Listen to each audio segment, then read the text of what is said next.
जहां पूरी दुनिया रूस और यूक्रेन के युद्ध से परेशान है, वहीं अफगानिस्तान और ईरान के युद्ध से पूरी दुनिया तबाह हो जाएगी। इसलिए क्योंकि एक आज कम से कम 462 यानी कि 462 डेज हो चुके हैं रशिया और यूक्रेन के युद्ध में, जिससे पूरी दुनिया परेशान है।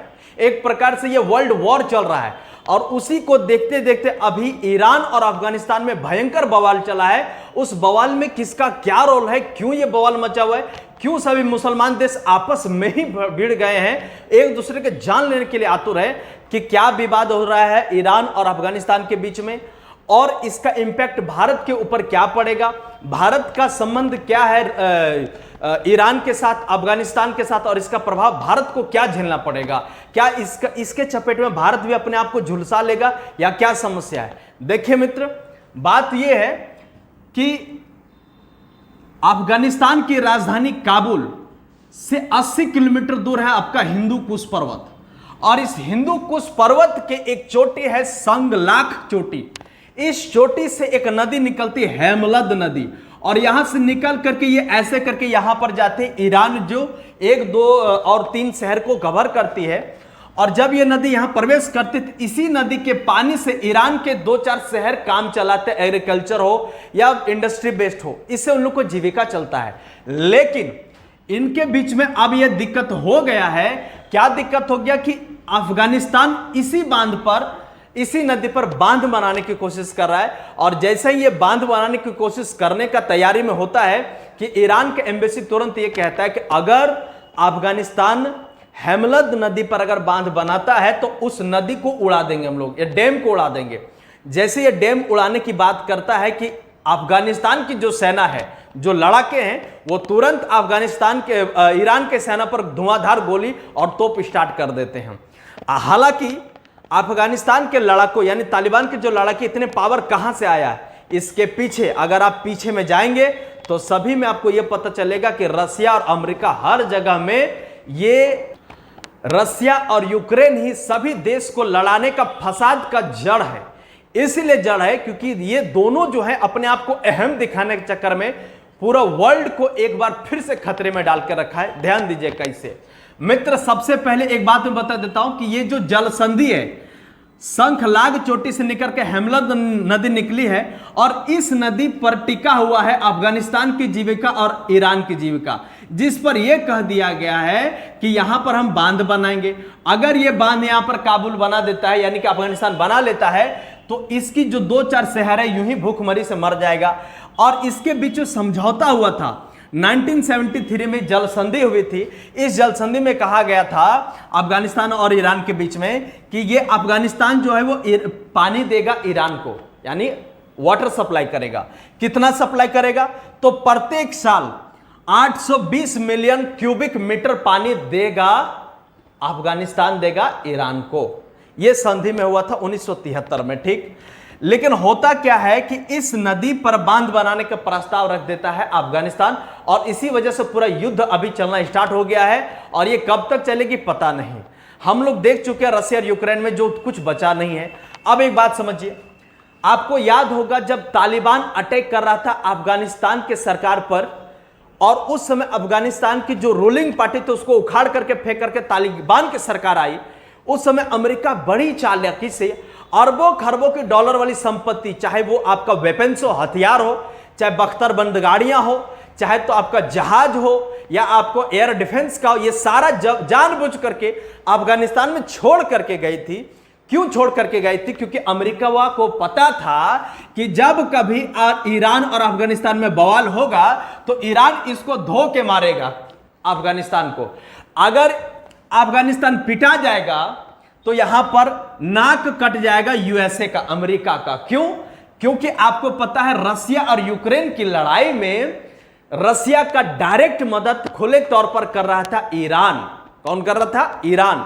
ईरान मदद कर रहा था रसिया का, और रसिया को मदद करने में वो अपना डायरेक्ट ड्रोन दे रहा था। उसी ड्रोन से यूक्रेन को पूरा तबाह कर दिया है, और इसी का खुन्नस निकालने के लिए अमेरिका ने जानबूझ करके यहां छोड़ के रखा था, क्योंकि उसको पता था ऐसी दुनिया भी आने वाली है।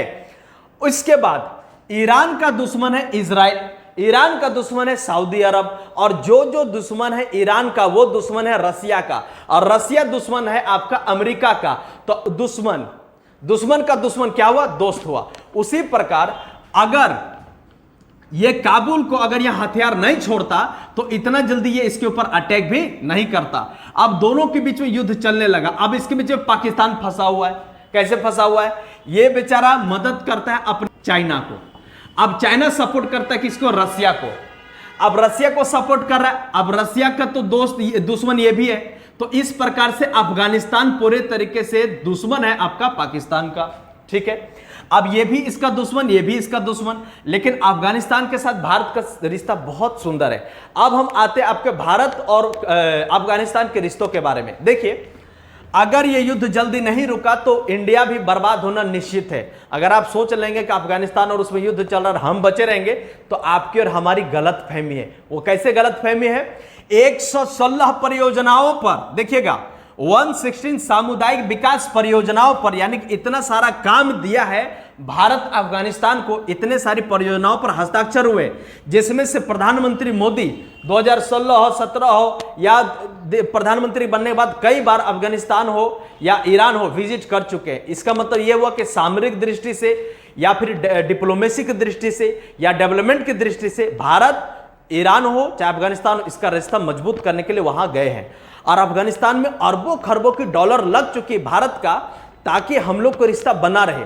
और अगर अफगानिस्तान इंडिया का दोस्त है ही, तो इंडिया का अगर दोस्त है अफगानिस्तान, तो बीच में ये जो दुश्मन है पाकिस्तान, ये कुछ बिगाड़ इसको नहीं पाता है। हाल ही में अफगानिस्तान लड़ाई कर चुका है आपको पाकिस्तान के ऊपर, ये बोल करके कि पाकिस्तान हमारे देश अफगानिस्तान में आतंकवादी भेजते रहता है, जिसकी वजह से। अच्छा, ये हो गया। अब इसके थ्रू क्या होगा? यहां पर ईरान है। ईरान में हम लोग का एक बंदरगाह है जिसको कहते हैं चाबहार बंदरगाह। ईरान में अगर ये लड़ाई नहीं रुकी तो चाबहार बंदरगाह तो डूबेगा ही, और साथ में ही डूब जाएगा हम लोग का तेल का खजाना। इंडिया 40% रिफाइंड तेल जो है वो आयात करता है ईरान से। अगर ये युद्ध नहीं रुकता है या ये युद्ध जोरों शोरों से और ज्यादा चलेगा तो इंडिया में महंगाई बढ़ना निश्चित है, यानी किल्लत आ जाएगा, क्योंकि ये दूसरा सबसे बड़ा देश है जिससे इंडिया का समझौता और रिश्ता है तेल के मामले में। ठीक है, अब यहां पर अगर युद्ध नहीं रुकता है तो तेल गया, उसके बाद रिफाइंड ऑयल गया, चाबहार बंदरगाह गया, और आपका सामरिक दृष्टि युद्ध की नीति से और राजनीतिक दृष्टि से ये दोनों हमारे लिए बहुत खतरे हैं। इंडिया को इसमें क्या करना चाहिए? इंडिया को इसमें समझौता करने का प्रयास करना चाहिए। अगर इंडिया समझौता करने के प्रयास में रहेगा तो रसिया को भी दिक्कत है, अमेरिका को भी दिक्कत है, और अमेरिका और रसिया कभी यह नहीं चाहेगी कि इन दोनों में युद्ध रुके। अगर ये लोग युद्ध लड़ते रहेंगे तो अमेरिका अपना वेपन सप्लाई करते रहेगा, और अगर वेपन सप्लाई करते रहेगा तो अमीर बनते चले जाएगा अमेरिका और रसिया भी, और बदला पूरा हो जाएगा अमेरिका का और रसिया का भी, दोनों का। अब इसमें पिसने का काम हो जाएगा इंडिया का 100%। इसलिए क्योंकि अगर वेपन उधर सप्लाई करता है और इधर सप्लाई करता है तो इंडिया में भी तो उसका खामियाजा भुगतना पड़ेगा।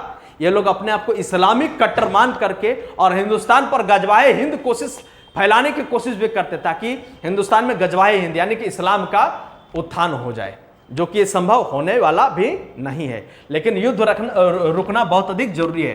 तो ईरान और भारत का रिश्ता आपको समझ में आ गया। भारत और अफगानिस्तान के रिश्ते के बीच में ये एक और भी बात है कि ऐतिहासिक काल से हम लोग का ये जो टकराव है, ये जो दोस्ताना है, ये हमेशा से चला आया है। आई होप कि आपको ये वीडियो समझ में आया होगा। तब तक के लिए धन्यवाद, थैंक यू। मिलेंगे किसी नेक्स्ट वीडियो में। लाइक करें, चैनल को सब्सक्राइब करें। Thank you.